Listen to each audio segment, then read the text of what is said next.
ano, saan, sino, bakit, sa paano, paraan. Minsan, ang swerte mo. So hello guys, welcome na naman kay Don TV Tutorial or kay Pag-aaperaan Online. So si Pag-aaperaan Online po kasi ay yun pa talaga ang aking pangalan yung una pa lamang. Then Don TV Tutorials dahil ginawa ko na din kasi tutorial mga to. So Don TV Tutorials Pag-aaperaan Online. So ito na nga guys, wala po akong re-review na ganun ngayon na website. Kumbaga ang ating content ngayon ay about kay YouTube. So about money lang din naman kasi siya. So ang pag-uusapan pa natin ay paano nga ba kumikita ang mga vlogger sa pamamagitan ng views, subscribe, watch hour, and mga iba pa. So sa totoo lang guys, ang isang vlogger, kunwari, small YouTuber ka, then nakaabot ka na ng 1,000 subscriber, then monetize ka na kasi nga naabot mo yung kailangan na 4,000 watch hour at saka 1,000 subscriber. So, sa tingin mo ba, kikita ka ng bagad? Hindi guys. Sa totoo lang guys, ang mga YouTuber, kumikita po sila dahil sa ads. So guys, kapag napapansin nyo yung mga video, di ba? Meron yung mga video na kapag nanonood pa tayo sa mga YouTube ng mga video na ganun, then meron po na pop up na mga ads, yung gaya po na mga PLDT, mga cellphone, basta yung mga all kinds of ads guys na nakikita po natin na pop up sa kanilang video, doon po sila kumikita. So, ito na ang pinamagandang topic guys. Magkano nga ba ang kinikita ng YouTuber? So guys, sa totoo lang guys, hindi po natin alam kung magkano talaga ang kinikita ng isang YouTuber.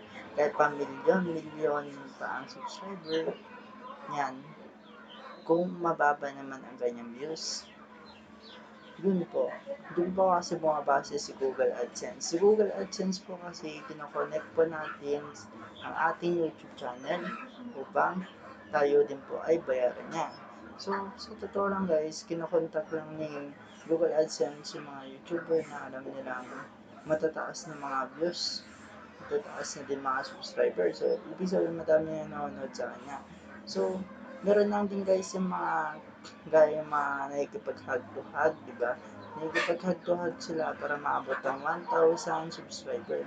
Pero hindi nyo alam guys, merong posibilidad na hindi ka ma-monetize. Kasi nga guys, galing sa sub to sub, hindi siya organic viewers ang mga nag-visit sa'yo. So, ibig sabihin guys, kapag kapag ganun ka lang ng galing na tumaas ang iyong subscriber, ay meron posibilidad na hindi ka ma-monetize. Isa din guys, ang pagre-re-upload. Guys, hindi nyo ba alam sa mga nagre-upload ng mga TikTok? Hindi nyo ba alam? Hindi sila monetize guys. Tsamba mo lang kung monetize ka.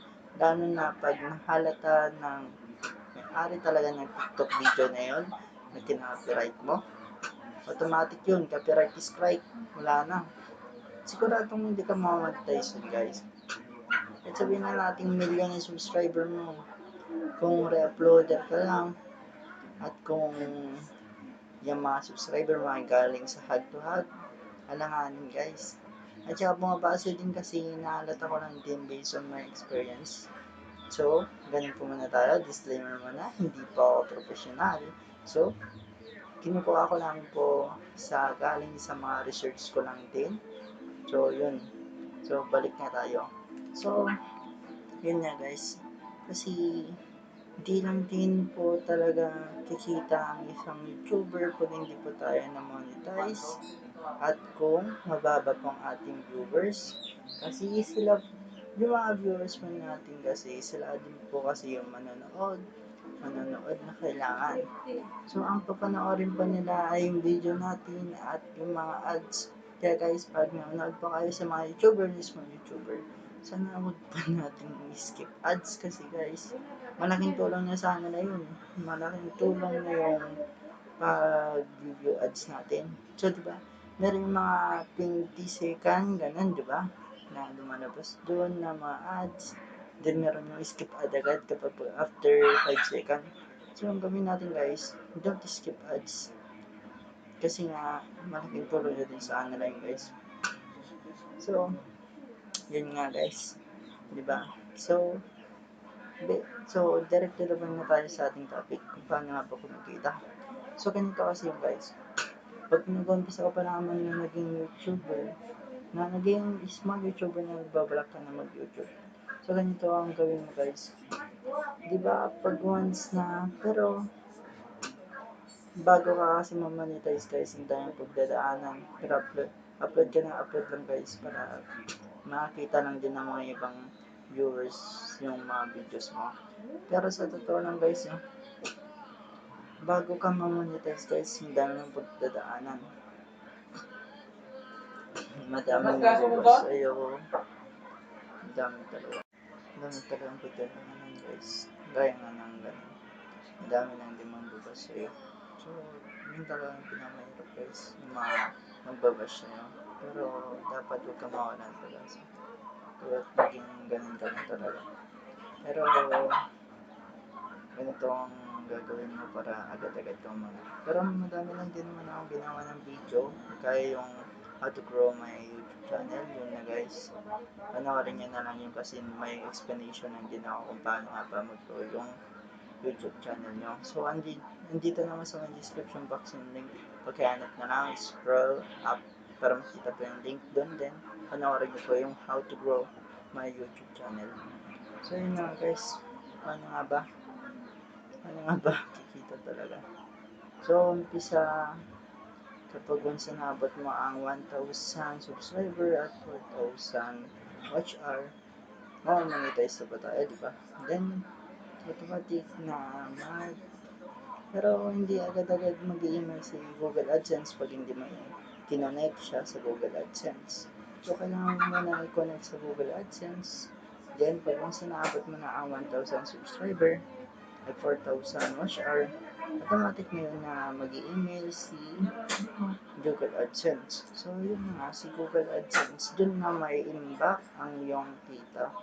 So, si Google AdSense na magbibigay sa'yo ng mga ads na pwede mong pagkakitaan. So yun naman guys. So, maraming salamat na naman. Siguro naman marami kang natutunan sa akin guys. So, pagkakapiraan online, signing off. Don't TV tutorials. Ito na nga. Tanang. O ano, saan, sino, bakit, sa paano, para